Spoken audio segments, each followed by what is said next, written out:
The Chinese Communist Party is a giant machine. It has 96 million members, more than the entire population of Germany. Literally 1 every 9 Chinese adults is a member. And yet, despite its power, the party remains a mystery to most outsiders. A secretive organization that most people can't understand. For instance, did you know that China technically has more than one political party? Do you know how it elects its president, since the public doesn't vote? Have you heard of the hidden Soviet tactic that allows the party to control everything, from factories and universities to courts and newspapers? What happens when a party member does something wrong and needs to be punished? And most importantly, how can a Chinese citizen join the party? And why would they even want to do that? These are questions most people can't answer, but understanding them is key to understanding how China works. So let's open the black box. First, let's learn how the party literally controls everything in China. One of its most powerful tools is a Soviet-era tactic called the Nomenklatura system. Originally used by the USSR, this method essentially ensured that all key positions in government, media, education, and business were filled by loyal Communist Party members. Well, China still uses the Nomenklatura system today. Imagine if, in the United States, one party could decide it all. Who should become the cabinet members, CEOs of Apple and Walmart, the editors of the New York Times and the Washington Post, the Supreme Court judges, and even the presidents of Harvard and Yale? Literally all of them. In China, at the center of this decision is a mysterious body, the Central Organization Department. It operates from an unremarkable building in Beijing, just 1 kilometer from Tiananmen Square. You could walk right past it without knowing that this is where China decides who gets to rule what. Inside that building is a file for nearly every party member in the country. The department knows who is competent, who is well-connected, who is corrupt, and most importantly, who is loyal to them. Based on this assessment, it assigns people to the most important positions in China. That way, the party is basically like an octopus with tentacles everywhere. Government, media, businesses, universities, and courts. And when crisis erupts, those loyal party members act like sleeper cells, ready to act, report, and resolve issues before they make headlines. Now, let's say that one day, in Inner Mongolia, some students start protesting the cancellation of Mongolian language classes. The president of the university wouldn't be just a successful academic, he would be a loyal party member. This is why he will report the unrest, flag the organizers, and make sure their social media accounts are monitored.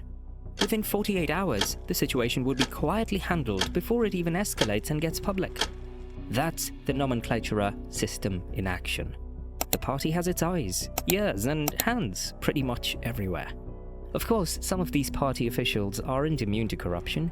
In fact, many of them use and abuse their positions to take bribes. And it's not uncommon for ordinary citizens to report their wrongdoings to Beijing through anonymous letters. Which leads us to the next question. What happens when a party member misbehaves? Well, the job of investigating corruption belongs to one of the most feared institutions in China, the Central Commission for Discipline Inspection. This name alone is enough to terrify officials in China. The commission works from behind the scenes, without noise. You might remember what happened in 2023. In June, China's foreign minister vanished. In August, the defense minister disappeared too. No trial, no explanation, no public closure. That's how the commission operates. If someone is suspected of serious wrongdoing, a secretive process called shangui is activated. The official is quietly taken away, often in the middle of the night, and held in an undisclosed location. No lawyer, no phone. He's detained for up to 6 months and interrogated under constant surveillance. Guards watch him even when he goes to the bathroom. The official is usually kept on the ground or first floor to prevent suicide. The goal is not just to investigate him, it's about finding who else is involved in his activities. Once the investigation is complete, the official is expelled from the party. Only then can lawyers and judges step in and give him a sentence. First, it's the party that punishes its own members. Then, the court simply makes it official. At this point, you may ask yourself, why would someone even want to join the party? Well, first of all, becoming part of this massive system isn't easy. First, you apply. Then you need 2 recommendation letters from party members who already know you. You have to show ideological commitment by attending political study sessions and doing volunteer work. Next comes a background check, on you and your entire family too. It's a long and competitive process, often taking 2 years, and even then, not everyone makes it. Even Xi Jinping himself was rejected multiple times because of his father's dispute with Mao. If you're accepted, you start with a 1-year probation, and you're expected to donate around 2% of your income to the party. So why would people want to enter? Because in China, party membership means opportunity.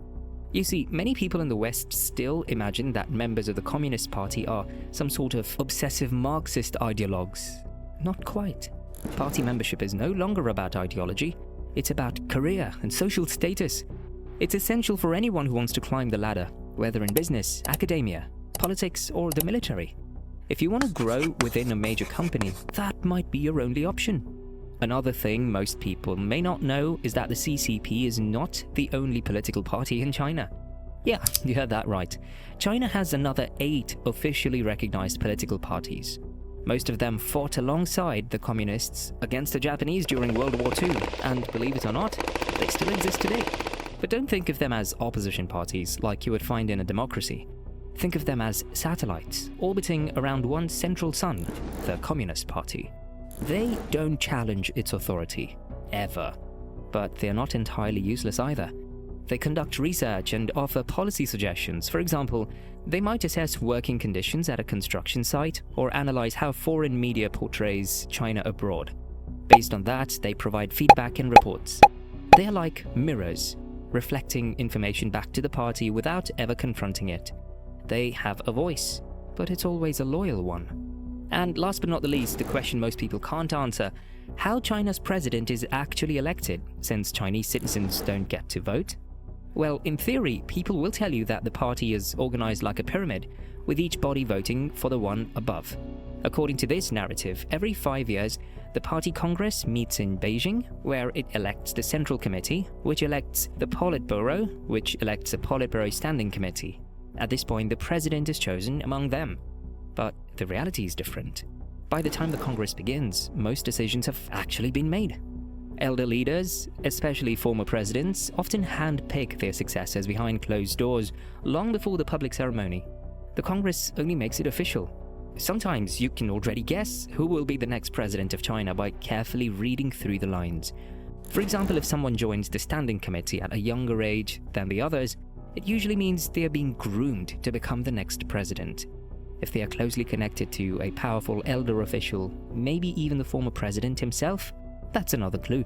So the next time you think about China's political system, remember this. Behind the skyscrapers, the super apps, and high-speed trains lies a carefully curated giant machine. A machine built on loyalty, Soviet mechanisms, surveillance, and long-term planning. Understanding how the Communist Party works means understanding how China works. And now you know. See you in the next video.